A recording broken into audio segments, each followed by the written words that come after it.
नमस्कार दोस्तों, सर्वप्रथम न्यूज़ में आपका स्वागत है। हमारे बीच तोशिया सचिव सौरभ कुमार हमारे बीच उपस्थित है। सौरभ सर नमस्कार। नमस्ते सर, हम आपसे एक सवाल करना चाहते हैं। हमारे बीच बिहार का एक लड़का सोनू कुमार है, उसको शिक्षा पे बहुत ज़्यादा प्रोत्साहित किया गया, लेकिन हमारे बीच का ही एक दिव्यांग लड़की जो एक पैर से चलती है, उसके शिक्षा के लिए कोई भी किसी भी प्रकार का लाभ नहीं मिल पा रहा है। उस संबंध में आप क्या कहना चाहेंगे? किस तरह से उनको शिक्षा प्रदान मिलेगा? मैं आपका बात को थोड़ा यहाँ पे रोकना चाहता हूँ कि बिहार के भवन निर्माण मंत्री श्री अशोक चौधरी जी और विज्ञान प्रौद्योगिकी मंत्री और स्थानीय विधायक सुमित सिंह जी ने उनको मदद प्रदान किया है और बिहार सरकार ने कुछ तो मदद प्रदान किया, लेकिन ये मदद कहीं न कहीं दिव्यांग अधिनियम 2016 में आप देखिए तो नगवारा है, क्योंकि आज सोनू पर सबका ध्यान जा रहा है, लेकिन सोनू से अधिक शारीरिक विषमता को पार करके सीमा कुमारी हमारी बहन आज पढ़ने के लिए इच्छुक है, उस पर किसी का ध्यान नहीं जा रहा है। जबकि दिव्यांग अधिनियम 2016 में सबसे बड़ी विशेषता यह है कि समानता का अधिकार है, स्वतंत्रता का अधिकार है और शिक्षा का समान भागीदारी का अधिकार है। तो यह मैं पूछना चाहूंगा कि यह भारत सरकार का भी दायित्व है। दिव्यांगता जो होता है, मैं स्पष्ट रूप से बता दूं कि यह भारत सरकार अंतर्राष्ट्रीय लेवल का मैटर होता है।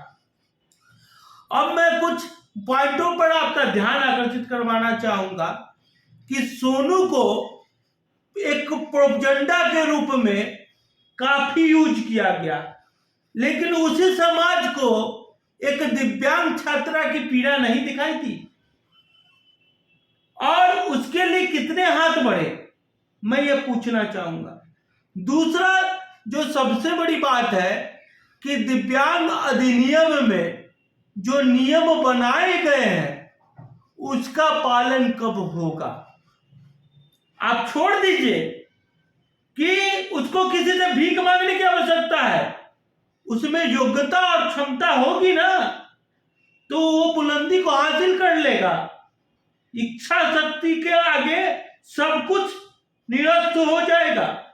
लेकिन जो दिव्यांगों के लिए एजुकेशन के लिए जो योजनाएं बनाई गई है, मैं आपको बता दूं कि कक्षा 1 से लेके कक्षा 9 तक सामाजिक कल्याण अधिकारिता मंत्रालय में एक विशेष स्कॉलरशिप का प्रावधान है और एक विशेष स्कूल का प्रावधान है और ये योजना पर हर साल करोड़ों रुपए खर्च होते हैं, करोड़ों अरबों रुपए खर्च हो रहे हैं, लेकिन क्या उस सीमा कुमारी को उस योजना का लाभ मिल पाया?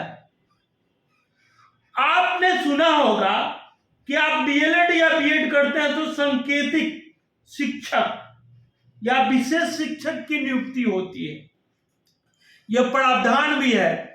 और वर्तमान स्थिति में जो आपने प्रेस विज्ञप्ति में भी इसका बड़ा बड़ा विज्ञापन देखा होगा और बहुत सारे संस्था ऐसे हैं जो कि अपने वेबसाइट पर भी इस पेपर का कटिंग लगाते हैं, लगा रहे हैं पेपर का कटिंग कि दिव्यांगों के लिए विशेष टीचर मुहैया करवाया जाएगा जो घर ही पर जाकर एजुकेशन प्रदान करेगा एजुकेशन प्रदान। तो वो टीचर कहाँ है बिहार में और भारत में? क्यों समाज कल्याण विभाग आज तक वो टीचर सीमा कुमारी के लिए अवेलेबल नहीं करवाया? क्यों इस योजना के बारे में कोई चर्चा नहीं हुआ? क्या ये कागजों में दब के रहने के लिए बनाया गया योजना है कि सांकेतिक शब्द है, चाहे जिसको आने जाने में दिक्कत है तो उसको घर पर जाकर टीचर पढ़ाएगा, इसके लिए टीचर भी नियुक्त है, उसको सैलरी भी दिया जाता है और जब बात एजुकेशन की आती है, क्योंकि एक दिव्यांग को आत्मनिर्भरता का मुस्कान तभी आएगा जब उसके पास एजुकेशन होगा और वो समाज की प्रमुख धारा से जुड़ सकेगा। जब योजना करोड़ों अरबों का रहते हुए दिव्यांगों को नहीं मिल पाया और एक भी दिव्यांग अपने योजना से प्रभावित नहीं हो सके, तो ऐसा योजना रह के क्या फायदा। दूसरा चीज कि आपने नेशनल स्कॉलरशिप स्कीम के बारे में सुना होगा कि चयनित लड़कों को बिहार सरकार और भारत सरकार स्कॉलरशिप देगी। बहुत ही विडंबना की बात है कि आज एसटी एससी को स्कॉलरशिप मिल रहा है, ओबीसी को स्कॉलरशिप मिल रहा है, लेकिन दिव्यांगों को बिहार में स्कॉलरशिप से वंचित किया गया और आज तक ये खोला नहीं गया। उसको नेशनल स्कॉलरशिप में सम्मिलित किया गया और कहा गया कि चयनित लड़का लड़की को देंगे। जब ये लड़की जो वायरल हो गई है, जिसमें हर साल 40,000 रुपये स्कॉलरशिप के रूप में प्रदान किए जाते हैं, तो सीमा कुमारी को क्यों नहीं प्रदान किया गया? क्या सीमा कुमारी को अयोग्य थी? उसको यह स्कॉलरशिप नहीं मिल सकता था? क्या वो इस कैपेबल नहीं थी? तो यहां पर सरकार की मंशा, केंद्र सरकार की मंशा स्पष्ट नहीं है। दूसरा चीज कि वो पैर से दिव्यांग है और आप एजुकेशन के लिए बैटरी चालित साइकिल देते हैं कि अगर कोई अव्वल लड़का है या लड़की है तो उसे बैटरी चालित साइकिल दिया जाएगा। तो साइकिल के नाम पर वो जो पुराने पद्धति से खींचने वाला साइकिल है वो क्यों दिया गया?